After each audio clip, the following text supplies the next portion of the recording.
आप सभी को मेरा नमस्कार।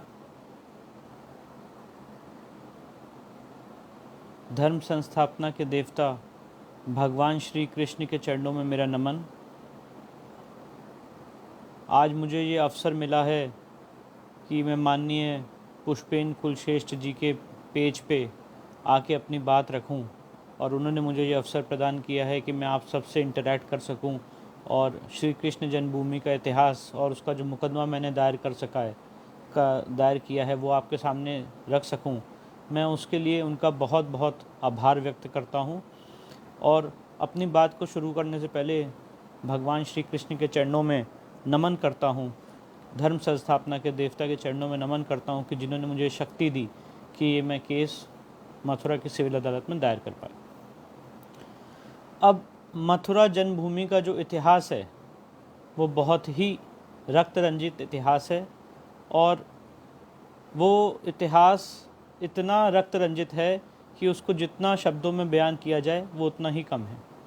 एक वकील के नाते, इस समाज के, इस देश के एक नागरिक के नाते मेरा ये कर्तव्य था, मेरा ये दायित्व था कि जो भी इतिहास में हमारे साथ अत्याचार हुआ है, बर्बरता हुई है, मैं उन चीज़ों को खंगालूं, उन चीज़ों को ढूंढूं और न्यायालयीन रूप से, कानूनी रूप से उसको जो भी उसके तहत कानूनी कार्रवाई की जा सकती है वो मैं करूं।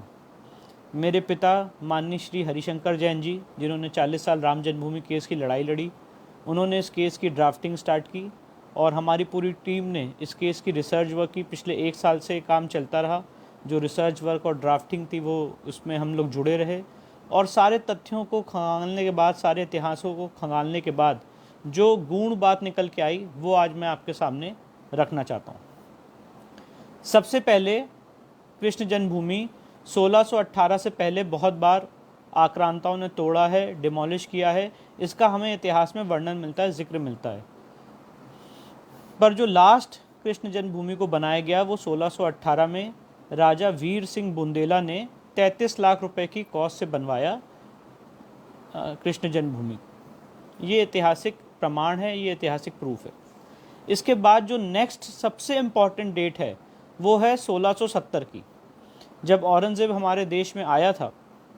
आक्रांता, बर्बर औरंगज़ेब, जिसने हम सब के ऊपर जजिया लगाया था और जो मूर्ति पूजा के विरोध में था, जब उसने मथुरा को कैप्चर किया और वहाँ पे अपनी हुकूमत की, तो औरंगज़ेब ने एक फरमान जारी किया 1670 में।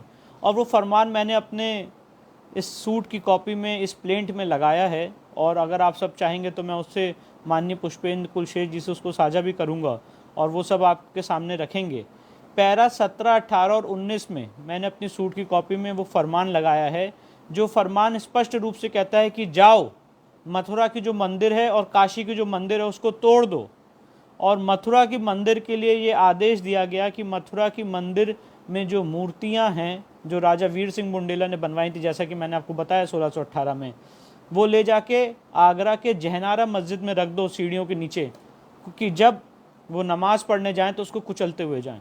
ये बात मैं नहीं कह रहा हूँ, ये उस फरमान में लिखी हुई है और ये फरमान सबसे महान हिस्टोरियन जडूनाथ सरकार ने इसका ट्रांसलेशन किया है पर्शियन से इंग्लिश में और ये हर जगह आज ईजिली अवेलेबल है, उपलब्ध है।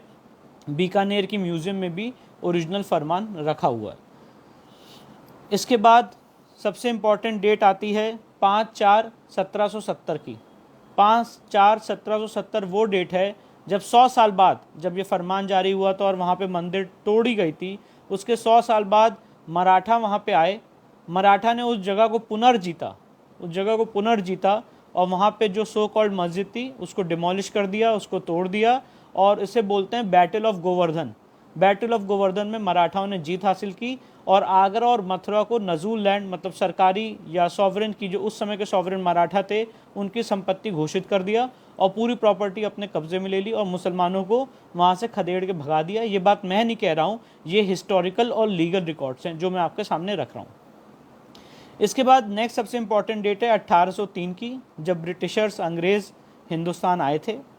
और उसके बाद 1815 में, और मैं ये बात आपके सामने रखना चाहता हूँ क्योंकि जो पृष्ठभूमि में आपके सामने तैयार कर रहा हूँ, जो रख रहा हूँ, आप चाहें तो उसको नोट भी कर लें, ये मेरी बात को आपको समझाने के लिए बहुत आसान होगा।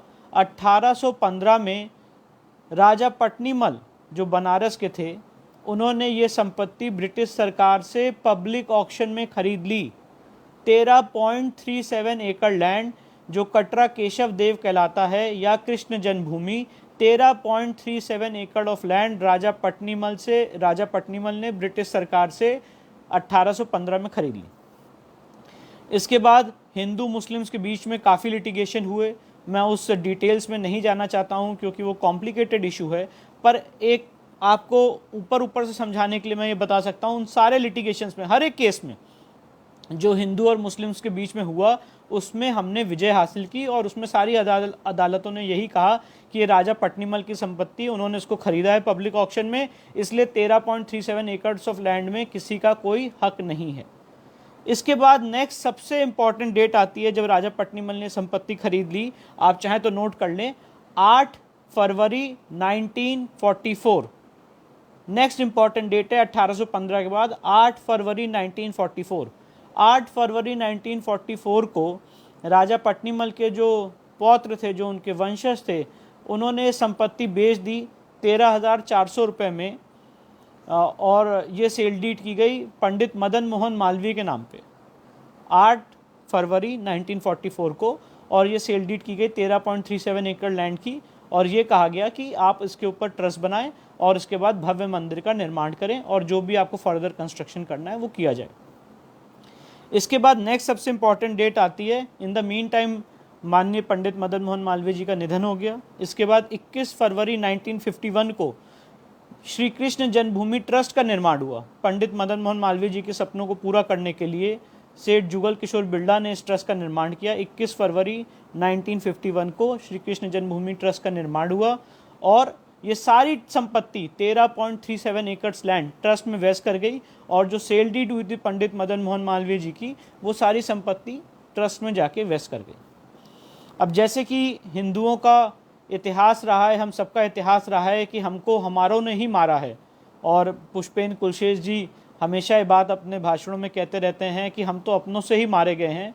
तो कुछ ऐसा ही इस केस में हुआ है और बहुत ही स्पष्ट रूप से मैं आपके सामने ये बात रखना चाहता हूँ।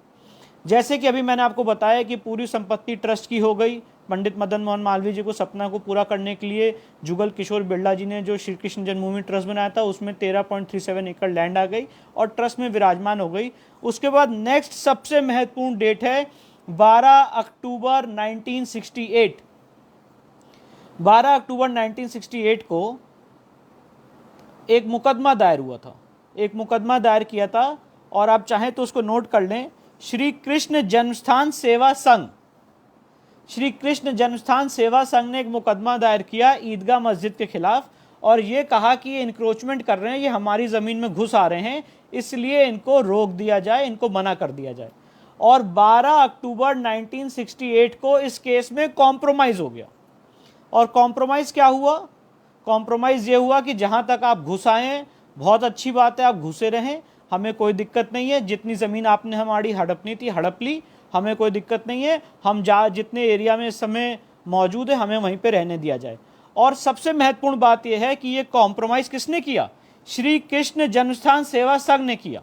ये कॉम्प्रोमाइज़ ट्रस्ट ने नहीं किया। जो अभी मैंने आपको बताया कि पंडित मदन मोहन मालवीय जी को सपनों को पूरा करने के लिए एक ट्रस्ट का निर्माण हुआ था और वो ट्रस्ट में सारी संपत्ति वेस्ट कर गई थी। तो जो हिंदू समाज के साथ सबसे बड़ा फ्रॉड हुआ है, सबसे बड़ा धोखा हुआ है, और जो आज तक हम सबके सामने आंखों में पर्दा पड़ा हुआ है, वो ये है कि इस संपत्ति का जो कॉम्प्रोमाइज़ किया गया 12 अक्टूबर 1968 को, वो श्री कृष्ण जन्मस्थान सेवा संघ ने किया। इस पे ट्रस्ट के साइन नहीं है, ट्रस्ट के कोई दस्तखत नहीं है। और जब ये कॉम्प्रोमाइज़ किया गया तो लोगों में एक धारणा फैल गई कि वो मसला तो सॉल्व हो चुका है, और आपने कल ओवैसी साहब का और बाकी लोगों का भी बयान सुना होगा, वो कह रहे हैं ये तो ऑलरेडी हल हो चुका है, इसको दोबारा छेड़ने की क्या ज़रूरत है। पर सवाल ये है, और मैं आपको ये मुद्दा समझाने के लिए, विषय समझाने के एक एग्जाम्पल देना चाहता हूँ कि आज आप सब जानते हैं कि राम जन्मभूमि मंदिर ट्रस्ट का निर्माण किया गया है। आज अगर राम मंदिर ट्रस्ट का कोई जो ट्रस्टी है या जो वो बॉडी है, अगर वो किसी समझौते पे साइन ना करे और मैं कोई एक फर्जी सोसाइटी बना के राम मंदिर की कोई ज़मीन पे साइन, राम मंदिर की कोई भी ज़मीन 1 इंच ज़मीन भी किसी और को दे दूं, तो मैं आपसे पूछना चाहता हूं लेमैन लैंग्वेज में कि क्या उस समझौते की कोई वैलिडिटी होगी? जाहिर तौर पे उस समझौते की कोई भी वैलिडिटी नहीं हो सकती है। और बहुत ही लेमैन भाषा में, लीगल एक्सपर्ट ना होने के कारण भी यही हमारी बहस भी है सुप्रीम कोर्ट के सामने, और जो मथुरा की सिविल कोर्ट है उसके सामने भी, सिविल जज सीनियर डिवीजन के सामने, कि ये जो समझौता हुआ है 12/10/1968 को, ये इलीगल है, सेक्शन 44 ऑफ एविडेंस एक्ट का वायलेशन है, ये कोल्यूसिव डिक्री है, और संघ को कोई अधिकार ही नहीं था इस प्रॉपर्टी पे समझौता करने का। और अगर किसी को अधिकार था तो वो ट्रस्ट होता, और ट्रस्ट ने इस प्रॉपर्टी में कोई समझौता या कोई दस्तखत नहीं किए हैं। अब इसके बाद 12/10/1968 का जो समझौता हुआ, उसके एवज में 20 जुलाई 1973 को डिक्री पास कर दी गई। डिक्री का अगर मैं स्पष्ट बहुत सरल भाषा में समझाऊं तो जजमेंट पास कर दिया गया कोर्ट का, मथुरा की सिविल कोर्ट ने जजमेंट पास कर दिया और इस समझौते को मान्य घोषित कर दिया। अब सुप्रीम कोर्ट के एक नहीं, एक हजारों बहुत सारे जजमेंट्स हैं, सीरीज ऑफ जजमेंट्स हैं, जो मुझे ये हक देते हैं, मुझे ये राइट देते हैं कि अगर कोई कॉम्प्रोमाइज फ्रॉड से किया गया है, कोल्यूसिव है, सेक्शन 44 ऑफ एविडेंस एक्ट का वायलेशन है, तो आप उसको कभी भी चैलेंज कर सकते हैं। और इसीलिए मैंने ये समझौता, ये कॉम्प्रोमाइज मथुरा की सिविल अदालत में दायर किया है, और मैंने ये मांग की है कि जो स्थिति थी 1968 के पहले की, वो स्थिति रेस्टोर की जाए। 13 पॉइंट, ये केस हमारा राम जन्मभूमि केस से भी बेटर केस है। ये बात मैं आपके सामने एज ए लॉयर रखना चाहता हूं। यहाँ पे हमारे पास प्रॉपर्टी खरीदने के डॉक्यूमेंट्स हैं, यहाँ पे हमारे पास हमारा उसी जगह पे बिलीफ, फेथ और आस्था थी, इसके डॉक्यूमेंट्स हैं। मराठाओं ने जंग जीती वहां पे बैटल ऑफ गोवर्धन में, उसके डॉक्यूमेंट्स हैं। राजा पट्नीमल ने इसको ऑक्शन में खरीदा, इसके डॉक्यूमेंट है। औरंगजेब के वहां पे मंदिर तोड़ने के फरमान है, उसके डॉक्यूमेंट्स हैं। तो डॉक्यूमेंट्री एविडेंस पे हमारा केस कहीं से भी वीक नहीं है, और ये बहुत ही बेटर केस है। सारी की सारी दिक्कत तब हुई है जब संघ ने वहां पे 12 अक्टूबर 1968 को कॉम्प्रोमाइज किया है, और जो इलीगल पोजीशन में आ गए, जो गलत तरीके से भगवान की संपत्ति में घुस आए, उसके ऊपर उन्होंने उसको मान्य कर दिया। ये हमारा सबसे बड़ा रोष है, ये हमारा सबसे बड़ा दुख है, और इसी को लेते हुए मथुरा की सिविल कोर्ट में मैंने दावा दायर किया है। अब ये दावा मैंने भगवान की तरफ से दायर किया है, भगवान श्री कृष्ण विराजमान, और ये कॉन्सेप्ट भी मैं आपके सामने एक्सप्लेन करना चाहता हूं कि ये दावा भगवान ने क्यों दायर किया है। अब हिंदू लॉ में अगर आप राम जन्मभूमि केस के पैरा 116 को पढ़ेंगे तो उसमें बड़ी खूबसूरती से सुप्रीम कोर्ट के 5 जजेस ने यह एक्सप्लेन किया है कि अगर कोई आदमी मंदिर बनाना चाहता है और मंदिर बनाने का संकल्प लेता है कि मैं आज मंदिर बनाने का संकल्प ले रहा हूँ, उसके लिए जो भी दान दक्षिणा करता है और उसके एवज में वो मंदिर बनता है, तो उसके बाद अगर कोई भी आक्रांता, और ये बात बहुत इंपॉर्टेंट है, इसको प्लीज नोट करिएगा, उसके बाद अगर कोई भी आक्रांता, कोई भी इन्वेडर, कोई भी व्यक्ति आके अगर उस मंदिर को तोड़ता है, तो वो संकल्प अमर रहता है, वो संकल्प अमिट रहता है, वो संकल्प कभी नहीं हट सकता है। ये मैं नहीं कह रहा हूं, सुप्रीम कोर्ट के 5 जजेस ने राम जन्मभूमि के केस में पैरा 116 में कहा है। और आप सबसे मैं गुजारिश करूंगा, रिक्वेस्ट करूंगा कि, और माननीय कुलश्रेष्ठ जी से भी गुजारिश करूंगा, क्योंकि वो इतने लर्नेड व्यक्ति हैं कि वो इसको समाज में लोगों के सामने लेके जाएं, राम जन्मभूमि का पैरा 116। तो जो राजा पट्नीमल ने, उनके हेयर्स ने, पंडित मदन मोहन मालवीय ने भगवान श्री कृष्ण जन्मभूमि को वहां पे भव्य मंदिर निर्माण करने के लिए जो संकल्प लिया था कि वहां पे भव्य मंदिर का निर्माण हो, वो संकल्प अमर है, वो संकल्प अमिट है। और इसी के लिए वहां पे कभी भी कोई भी आ जाए, कोई भी फेक कॉम्प्रोमाइज कर ले, डेटी की प्रॉपर्टी से, भगवान की प्रॉपर्टी से 1 इंच का भी समझौता नहीं कर सकता है। और मैं अपने आर्गुमेंट को एक स्टेप फर्दर ले जाना चाहता हूं कि अगर मान लिया जाए कल को ट्रस्ट, चाहे राम मंदिर ट्रस्ट हो, चाहे कृष्ण जन्मभूमि ट्रस्ट हो, वो अगर भगवान की संपत्ति से समझौता करना चाहता है भगवान के इंटरेस्ट के खिलाफ, तो वो भी नहीं कर सकता है। भगवान के इंटरेस्ट के खिलाफ कोई काम नहीं कर सकता है। और ट्रस्ट का निर्माण इसीलिए किया जाता है, या किसी भी सेवा संस्था का निर्माण इसलिए किया जाता है कि वो भगवान के इंटरेस्ट को प्रोटेक्ट करे। और यहाँ पे आप देख रहे हैं कि एक फर्जी सोसाइटी, जिसका इस जगह से कोई मतलब नहीं था, उसने यहाँ पे एक कॉम्प्रोमाइज एंटर कर लिया। और आज हर जगह अखबारों में भी है कि वो कॉम्प्रोमाइज उस समय 1968 में जिला अधिकारी और एसपी के दबाव में किया गया। ये सारी बातें भी आई हैं। तो मैं उसमें नहीं पढ़ना चाहता हूँ वो कॉम्प्रोमाइज़ कैसे किया गया, किस परिस्थिति में किया गया, राजनीतिक दबाव तो नहीं था, मैं उसमें नहीं जाना चाहता हूँ। मैं सिर्फ एक आपके सामने मुद्दा रखना चाहता हूँ कि वो कॉम्प्रोमाइज़ इलीगल है, वो कॉम्प्रोमाइज़ डेटी के इंटरेस्ट के खिलाफ है, और इस कॉम्प्रोमाइज़ के एवज में जो डिक्री पास हुई है, आज मैंने मथुरा की अदालत में वो डिक्री चैलेंज की है। मेरा लॉ मुझे परमिट करता है कि 100 साल बाद भी अगर हिंदू समाज को पता चलता है कि भगवान के इंटरेस्ट के खिलाफ कोई काम हुआ है और कोई डिक्री कल्यूसिव है, और अगर कोल्यूजन से, फ्रॉड से ऑब्टेन की गई है, तो उसको चैलेंज किया जा सकता है। ये सुप्रीम कोर्ट के बहुत सारे जजमेंट्स हैं। तो इसी सीरीज, इसी लाइन ऑफ आर्ग्यूमेंट के साथ ये मथुरा की केस में दावा दायर किया गया है। आपके सामने मैं और कुछ तथ्य रखना चाहता हूं कि आपको पिक्चर और क्लियर हो जाए। एक सबसे इंपॉर्टेंट बात यह है कि इस केस में 1921 में 9 मार्च 1921 को एक केस दायर किया था मुसलमानों ने, मुस्लिम्स ने दायर किया था। और ये केस, आप चाहे तो डेट नोट कर लें, ये सब बहुत इंपॉर्टेंट होगा। 16 मार्च 1923 को ये केस डिसमिस हो गया और हिंदू इस केस में जीत गए, और उसमें भी यही बात थी कि हमें मंदिर की जगह दी जाए, उसमें वो हार गए। इसके बाद 1928 में राजा पट्नीमल के जो हेयर्स ने एक केस दायर किया था कि मुस्लिम हमारी संपत्ति में घुस रहे हैं, उनको रोका जाए, वो भी वो केस जीत गए। उसके अगेंस्ट वो फर्स्ट अपील में गए, सेकंड अपील में गए हाई कोर्ट तक, वहां से भी वो हार गए। और ये सेकंड अपील का ऑर्डर है 21 फरवरी 1935 का, जिसमें भी हिंदुओं को जीत मिली। तीसरा सबसे इंपॉर्टेंट दावा दायर हुआ है 1946 में, जो मुस्लिम्स ने जब सेल डीड हो गई थी, जैसा मैंने आपको बताया 1944 में, उसके बाद मुस्लिम्स ने दावा दायर किया कि ये सेल डीड गलत हुई है, ये सेल डीड नहीं होनी चाहिए थी। वो दावा भी मुस्लिम्स का डिसमिस हो गया 21 जनवरी 1953 को। आप देखिए कैसे हम बराबर जीतते चले आए हैं, और उसके बाद भी हमारी संपत्ति के साथ कॉम्प्रोमाइज किया गया है। उसके बाद चौथी बात, 12 मई 1964 को श्री कृष्ण जन्मभूमि सेवा संघ ने यह दावा दायर किया, जैसा कि मैंने आपको बताया था, और 1968 में कॉम्प्रोमाइज हुआ है और इसमें सारी संपत्ति लुटा दी गई, दे दी गई। इसके बाद मैं जो बात आपसे कह रहा हूं, क्योंकि ये थोड़ा कंफ्यूजन लगता है सेवा संघ और श्री कृष्ण जन्मभूमि ट्रस्ट, ये बात हाईकोर्ट ने 23 सितंबर 1997 एक दावा दायर हुआ था 7 मई 1993 को, जिसमें बात रखी गई कि ट्रस्ट जो है वो सही से काम नहीं कर रहा है, ट्रस्ट डिफंक्ट है। तो इसीलिए ये दावा दायर किया गया, और उसमें 23 सितंबर 1997 को हाईकोर्ट ने कहा कि ट्रस्ट अलग है, सेवा संघ अलग है, क्योंकि ये दावा जो दायर किया गया था संघ के खिलाफ किया गया था कि संघ जो है और संघ और ट्रस्ट एक ही है। तो हाईकोर्ट ने कहा नहीं, ट्रस्ट अलग है, ट्रस्ट की एक अलग एंटिटी है, वो 1951 में बना हुआ है, ये संघ एक सोसाइटी है, ये डिफरेंट बॉडी है। इसलिए अगर आपको ट्रस्ट के एक्शंस के खिलाफ कोई दुख है, कोई दर्द है, तो आप ट्रस्ट को पार्टी बनाइए। तो ये मेरी बात को और सिद्ध करता है कि ट्रस्ट और संघ अलग अलग थे, और जो कॉम्प्रोमाइज 1968 में हुआ 12 अक्टूबर 1968 को, वो कैसे इलीगल है। तो ये सारी बातें मैंने आपके सामने रखी, और बराबर मुझसे पिछले 3-4 दिनों से मुझे अपशब्द कहे जा रहे हैं, लांछन लगाए जा रहे हैं, आरोप लगाए जा रहे हैं, थ्रेट दिए जा रहे हैं, धमकियां दी जा रही हैं कि हम तो 40 करोड़ हैं। एक मौलवी ने मुझे धमकी दी टीवी चैनल पे, हम तो 40 करोड़ हैं, हम देख लेंगे आपको। तो मैं तो सिर्फ इतना आप सबके सामने कहना चाहता हूँ, माननीय पुष्पेन कुलशेष जी भी हैं, और उनकी हम सबके सामने साथ ब्लेसिंग से आशीर्वाद है। जो मेरे इष्ट देव, मेरे भगवान, मेरे ईश्वर भगवान श्री कृष्ण ने मुझे शक्ति दी है, धर्म संस्थापना के देवता ने, उस शक्ति के हिसाब से मैंने काम किया है।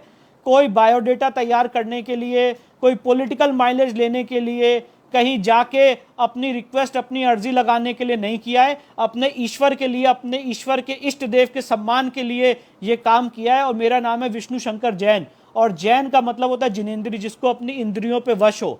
तो अपने पद से डिगने वाला मैं व्यक्ति नहीं हूं। अपनी इस लड़ाई को मैं अंत तक लड़ूंगा, अपने सांस के, अपने खून के एक एक कतरे के अंत तक लड़ूंगा। ये आप सबके सामने एक भाषणबाजी करने के लिए नहीं, अपनी भावना व्यक्त करने के लिए बात कह रहा हूं।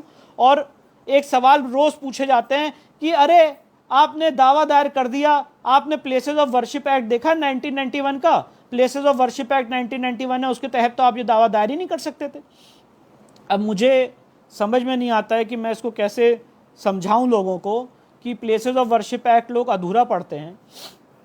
प्लेसेस ऑफ वर्शिप एक्ट 1991 में स्पष्ट रूप से लिखा हुआ है कि अगर कोई जगह 15 अगस्त 1947 को मंदिर से मस्जिद में तब्दील हो गई है, फॉर एग्जाम्पल मैं समझा रहा हूँ आपको इजी भाषा में समझाने के लिए, कि अगर कोई जगह 15 अगस्त 1947 को मंदिर थी या मस्जिद में कन्वर्ट हो गई है, या वाइसी वर्सा, अगर मस्जिद थी और मंदिर में कन्वर्ट हो गई है, या मंदिर थी या मस्जिद में कन्वर्ट हो गई, वाइसी वर्सा, अगर ऐसी स्थिति है तो उसको कोई आदमी कोर्ट में चैलेंज नहीं कर सकता है। ये नरसिम्हा राव की सरकार ने ये एक्ट पारित किया था। अब मैंने जो आपको केस के फैक्ट्स बताए, आप खुद अपने लॉजिक से, अपने विवेक से सोचिए कि यहाँ पे 15 अगस्त 1947 को तो मंदिर थी, वहाँ पे मस्जिद का नामो निशान नहीं था, और ये जो समझौता हुआ 1968 का, ये 15 अगस्त 1947 के बाद हुआ है, माननीय बात है। तो ये एक्ट तो हमारे पक्ष में है। अगर कोई आदमी, जितने ये मुस्लिम पक्षकार और मुस्लिम धर्म गुरु और जितने ईदगाह ट्रस्ट के लोग यहाँ पे आर्ग्यूमेंट कर रहे हैं टीवी चैनलों पे, मैं तो पुष्पेंद्र कुलशेख जी से रिक्वेस्ट करूंगा कि वो उनसे ये पूछे कि भैया 15 अगस्त 1947 को वहाँ पे क्या था। अगर आप प्लेसेस ऑफ वर्शिप एक्ट 1991 को मानते हैं तो आप पहले ये बता दी 15 अगस्त 1947 को कहाँ क्या था, और आप उस समय उस मंदिर के आसपास कितने कब्जे में थे, कहाँ कहाँ घुसे थे। तो पहले तो वो स्थिति रेस्टोर हो जाए। जो मथुरा में आज की डेट में वहाँ पे एक मस्जिद तामील है, मेरे को क्लियर इंस्ट्रक्शंस हैं आपके सामने, बहुत रिस्पॉन्सिबली ये स्टेटमेंट कहने के और देने के कि आज जो मस्जिद है, ये स्थिति 15 अगस्त 1947 को नहीं थी। ये स्थिति बाद में बनी है, जब कॉम्प्रोमाइज हुआ है तो उसके बाद ये स्थिति उत्पन्न हुई है। और ये जो आप स्वरूप देख रहे हैं वहाँ पे हमारे भगवान के मंदिर का जो हश्र किया गया है, ये उसके बाद किया गया है इस कॉम्प्रोमाइज के आधार पे। तो सबसे बड़ी बात ये आती है, जो लोग ये कहते हैं कि ये सूट डिसमिस हो जाएगा क्योंकि 15 अगस्त 1947 की जो स्थिति है वो स्टेटस को रहेगा क्योंकि प्लेसेस ऑफ वर्शिप एक्ट ऐसा कहता है, तो गलत कहते हैं। और दूसरी सबसे इंपॉर्टेंट बात यह है कि प्लेसेस ऑफ वर्शिप एक्ट लोग अधूरा पढ़ते हैं। अगर places of worship act section 4 sub clause 2B पढ़ेंगे तो उसमें स्पष्ट रूप से लिखा हुआ है कि अगर कोई संपत्ति आर्कियोलॉजिकल सर्वे की है तो places of worship act apply नहीं करेगा। अगर किसी संपत्ति में कोई ऑलरेडी जजमेंट डिक्री हो चुकी है तो उस पर भी ये एक्ट अप्लाई नहीं करेगा। अब जैसे कि मैंने आपको बताया कि इस केस में 20 जुलाई 1973 को डिक्री हो चुकी है, और ये जो मैंने सूट दायर किया है, ये suit for cancellation of decree दायर किया है, तो इसमें places of worship act apply करता ही नहीं है। और इसीलिए ये जो भ्रम फैलाया जा रहा है, ये जो भ्रांति फैलाई जा रही है समाज में, इसको मैं रिक्वेस्ट करूंगा माननीय पुष्पेंद्र कुलशेख जी से कि इसको, वो बहुत ज्ञानी हैं, मैं उनका सम्मान करता हूं, और जब भी मैं उनके भाषण सुनता हूं तो मेरे रोंगटे खड़े हो जाते हैं। रात में जब भी मेरे को फ्री होता हूं, मैं उनके भाषण सुनता हूं तो एक अलग सी ऊर्जा शरीर में आ जाती है। और आज उन्होंने मुझे ये अवसर दिया आपसे इंटरेक्ट करने का, आपसे बात करने का अपने फेसबुक पेज पे, मैं उनका बहुत बहुत आभार व्यक्त करता हूं। और मैं उनसे रिक्वेस्ट करूंगा कि शायद कल मैं रहूं ना रहूं, मुझे नहीं पता, कि ये इतिहास श्री कृष्ण जन्मभूमि का लोगों के सामने जाए, और यही हमारी भावना है, यही हमारी मंशा है, यही हमारा इंटेंशन है। और जिसको जो भी कहते रहना है कहता रहे, पर मैं आपसे प्रण करता हूं, आपके सामने बात रखना चाहता हूं कि खून के आखिरी कतरे तक अपने इष्ट देव के लिए मैं लड़ूंगा। यही सारी बातें कहते हुए मैं अपनी वाणी को विराम देता हूं, और आप सबसे रिक्वेस्ट करूंगा कि आप इसको, इतिहास को और अच्छे से पढ़ें और इसके लिए, इस लड़ाई में सहभागी बने और अपना योगदान प्रदान करें। बहुत बहुत धन्यवाद, बहुत बहुत धन्यवाद।